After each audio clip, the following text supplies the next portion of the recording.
the titles, they're going to have to see us. If they don't have to see us, they're going to have to move up. Now, is it safe to say that once you guys get to that level where you're world champion, will you challenge these younger fighters coming up? We'll fight anybody, man. We'll fight anybody. You see? Once you're on top, you're committing to, giving these young guys a chance. But look at us now. Have you been reading and looking at stuff on YouTube and all that? We asked for them guys way back. Spence, Crawford, Thurman, you know what I mean? All of them. Ortiz, you know what I mean? Stenionis, all of them. What's the name? Jamal James. We all, if you look at the, and see what I'm talking about. We didn't ask for them. That wasn't, we weren't on top at that time. We wanted them at that time. You know what I mean? We fight anybody, man. You know what I mean? We wanted just to prove to us that we can make it with the big boys. You know what I mean? And we don't care who it is. Like I said, I don't pick out nobody like a Spence or Crawford or nothing like that. It's whoever got the titles. That's what we want. And if you ain't gonna fight us, move up. So, you know what I mean? Move it up. Right. Move up. And like I said, well, like Spence, whoever he fight next, after that, he got 120 days to fight Boots. Right. And if he don't fight Boots, he loses the title. Now you got a guy like Boo Boo, he's on this card. Right. No disrespect to him. No. But he's been avoided. He's been like blackballed. Oh yeah, I understand it, because he's a good fighter. Yeah. Now how do you know that same thing won't happen to Boo? Oh, I know it's not. No, I didn't talk to people. I already talked to some people. I know it. I know it. No, I didn't talk to some people. We right on the threshold, man. Wow. We number one, number two, and number three. Wow. So we right there. You got to see it sooner or later, whoever it is. You know what I mean? We try to get stimulus for that belt. WBA, what's that, regular title. There's some kind of way they maneuver Ortiz, Virgil Ortiz in. You know what I mean? Boxing is not a game, man. You can get killed in this game. You go in there and play around with this guy, you wind up getting hurt. You know what I mean? Nah. If we see the opening, we taking it. That's how it is. Do you have any thoughts on that possible fight that Ortiz, I always butcher his name, but Stenionis, yeah. Right. Do you have any thoughts about that? I think that's a good fight, because both of them good fighters, man. Right. Both of them good fighters, and they fight almost similar. Right. So you know it's gonna be a rock'em sock'em fight. Pressure. You know what I mean? Right. So, I mean, is that something where down the line, regardless of the outcome of that fight, like you're saying, and like you've been telling me and everybody else who will listen, you don't care who it is? No, the price is right, the deal is real, man. Okay. You know what I mean? No matter who it is. How long, if all goes according to the plan, you clean up the division after the logjam is cleaned up on its own? Right. How long do you anticipate floating around at 47, or is his body already once we do what we had to do on 147 to go up? We going up. Okay. We going up. Once we do what we had to do. You know what I mean? Ain't no use to staying it, because Boots is getting bigger and bigger. Right. If you look at him, you know what I mean? Right, like his up top. Yeah. So it's only a matter of time that the legs also accompany the what's happening. Absolutely. His shoulders look like they're getting broader too. From the beginning. Well, he's just probably getting his man strength. People don't know he was knocking them guys out. He didn't have no man strength. Right. So imagine now when he getting the man strength. It was just. You know what I mean? He's 25, man. Wow. So the man strength is just starting. Was it a speed thing before the man strength? Because speed kills. Yeah, and that's it.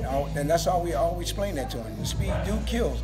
But he also can sit down and he punch. You know what I mean? He sit down and play some shots. You know, he's real accurate, if you notice. Now, as far as what we've been talking about before, you're saying that you want to see him tested also. Oh yeah. So you can't hold the fact.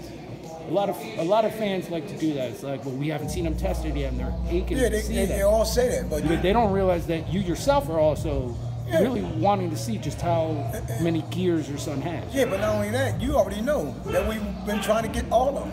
Right. So that question, there was no need to be said. You already know about that. We asked for all of them just to be tested.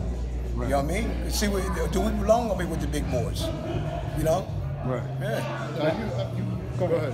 You want to follow up on that question? Because what I was going to say, the last time that he went the distance, right, it almost looked like, from observing from the outside, watching the fight ringside, he has a vicious streak that a lot of people haven't really seen yet. Right. for whatever the reason. The fights haven't gone as long, Right. the testing, whatever. But in that fight, after the guy had tackled him, MMA tackled him down, he got up, and he almost was relishing the fact that he wasn't stopping him, but that he was continually beating him up. Yeah. Is that something that you have seen him do in the gym or sport? Is it just something that's just you already know that's in him and it's just bound to come out? See, what's in him? Just like in the gym, you know what I mean? Once you get in that ring, he turned to an animal, man. A beast. Right. You know what I mean? He like that killer move. You know what I mean? You know. But outside, he's one of the nicest guys in the world. You know what I mean? Yeah, speak to that. How can a guy be so vicious in the ring? But yeah, I mean, he's a nice kid. Yeah. Like, he's smiling all the time. All the time. He's not like a Charlo or a Tyson or like really mean outside. How do you compartmentalize that mentally? But that's in him. That's the way he was raised. Wow. That's the way he was raised. I raised all my sons like that. You know what I mean? Once you get in that ring, you know what I mean? You got to go ahead and do your thing, man. You know what I mean? The boxing is not a game to be played with, man. You can get hurt real bad in it. You know what I mean? He had fun. I always tell him have fun doing what you're doing. But make sure you do it the right way, though. You know what I mean? Now, speaking of all your other sons, at what age or at what point did you know that Boots was? I don't want to put down your other sons, but I'm just saying, like, he's gotten to this level. People are calling him special. Mayweather has made comments about it. When did you know, as a father, that this is the one? I already knew. The other ones was the same way, but they just got to start talking to them girls and partying, and like I was telling them, I never heard y'all say y'all want to be world champions. I heard y'all say, I heard the girls saying, oh, that's that bull Brooklyn, that's that bull Farad. You know what I mean? Oh, he can fight, you know what I mean? Y'all liked it that more than say, I want to be world champion, you know what I mean? But him, Boots, he learned from them two. Wow. And they also teaches him, you know, don't do what we did, you know what I mean? You know, maybe remember this, Pooh was ranked number 3. Farad was ranked number 5 or 6 in WBC. Yeah, WBC, and Pooh was ranked 3 in IBF. Yeah, they was right there at the door, knocking at the door. That was around the Rosado fight, right? Yeah, yeah, when he beat Rosado. That was like one of the best fights that wasn't on everybody's talking about it. Yep, that had like all the Philly locked down, man. That was a great fight. Yep. So do you think that experience of seeing his brothers very close, again, we've talked about this before, but not everybody really is aware that seeing his brothers coming to the cusp of that greatness and making it over to the summit, right? Do you think that's prepared him really to now take on having media days now, having the big time fights that he had, starting up with Showtime? Yeah. So there's less of a learning curve in that sense. Do you think the fact that he's been around it? He's been around all his life. So it's second nature. And this is what I try to tell when he fought Delamy. Oh, I got more experience than you. I got this and all that. I said, man, no, you don't. He been doing this since he was in the little walker. He couldn't even walk. You know what I mean? He see me on the bag, hitting the bag, or his brother's doing something. He go over there and hit the bag. And as he was going, he picked that stuff up. He picked it up. Then I trained him on the southpaw side first, and then I switched him back up. And that he do it automatically now. You know what I mean?